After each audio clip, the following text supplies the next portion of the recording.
So when it comes to verifying trig identities, alright, so we want to verify that cosine x times cotangent x plus sine x is equal to cosecant x. Alright, so this is true. These two do equal each other. We are tasked with proving that.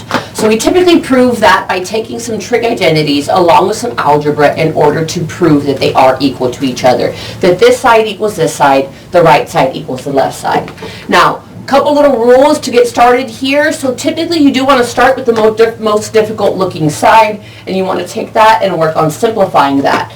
You can simplify that by using your trig identities. A lot of times taking anything that's not in a sine or cosine, substituting it to make it sine and cosine, by doing some multiplications, maybe common denominators, maybe doing some factoring in the problem in order to get them to equal to each other. So those are kind of the things that you want to think about as you're working through problems like this. So first off, the first thing I'm going to do is I'm going to take this cotangent x here, and cotangent x is equal to cosine over sine. So I'm going to go ahead and put that in. I'm going to have cosine x times cotangent x, which is cosine over sine, plus the sine x that we have here. Alright, so substituting cosine x over sine in for cotangent, multiplying this together here, so I have just one nice simplified term. So that's really cosine x over 1. Multiplying those numerators gets me cosine squared x over sine x. And then I have plus this sine x over here.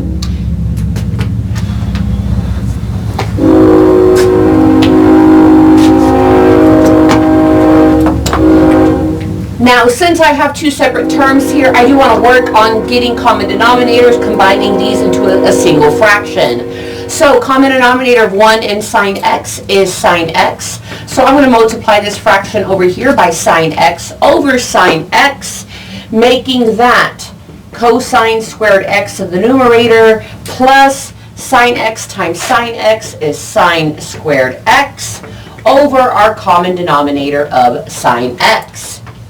Now keep in mind, cosine squared x plus sine squared x is equal to a 1. So this is now 1 over sine x. And 1 over sine x is one of our trig identities. 1 over sine x is equal to cosecant x. Therefore, identity proved. Alright, so let's work on verifying this particular trig identity. So again, remember, you want to look at different trig identities, your different rules that you have. You want to take a look, you know, is there some kind of calculation going on? Is there any kind of factoring going on? Any of that kind of stuff that I can do. If you have anything that's not in sines and cosines, you want to think about maybe doing a substitution in order to create a bunch of sines and cosines that then you can work with your identities to simplify the problem down.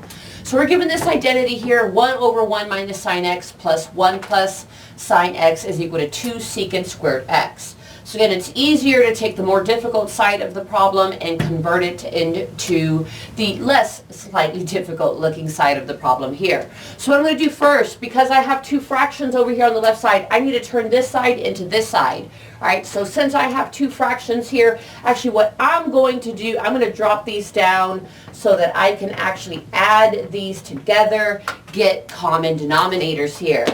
Common denominator of 1 minus sine x and then 1 plus sine x is going to be, well, we'll put both of them together. 1 minus sine x times 1 plus sine x is going to be our common denominator. So I'm going to take this and I'm going to multiply it to both of these fractions here to get common denominators here. When I do this first multiplication, again, we're multiplying this fraction here times this. This 1 minus sine x will cancel with this 1 minus sine x, giving us 1 times the 1 plus sine x in the numerator, which will just give us the 1 plus sine x here in the numerator, over our common denominator, which I'm going to go ahead and put here, 1 minus sine x times 1 plus sine x. When we simplify our second fraction over here and we do this multiplication, right, this 1 plus sine x here is going to cancel with this 1 plus sine x here, making this 1 times 1 minus sine x. Right, so that's going to give me a 1 minus sine x right over there. All right, so this is the fraction we're left with when we get common denominators and simplify. So going ahead and just simplifying one step further here, because I see I have a 1 plus a 1, which is a 2 sine x minus sine x, which is going to cancel. So we have a 1 over our common denominator here. Our next step here, I'm going to write it right over here. So we're left with 2 over our common denominator. Let's go ahead and multiply that denominator together. 1 times 1 to get our 1. 1 times sine x is a sine x. Negative sine x times 1 is a minus sine x. And then that minus sine x times sine x is a negative sine squared x for our denominator there. Clean this up. Sine x minus sine x cancels, giving us 2 over 1 minus sine squared x is what we're left with there. Now we're going to use our identity here. Cosine squared x plus sine squared x is equal to 1. If you subtract that sine on each side, you'll be left with 1 minus sine squared x is equal to cosine squared x.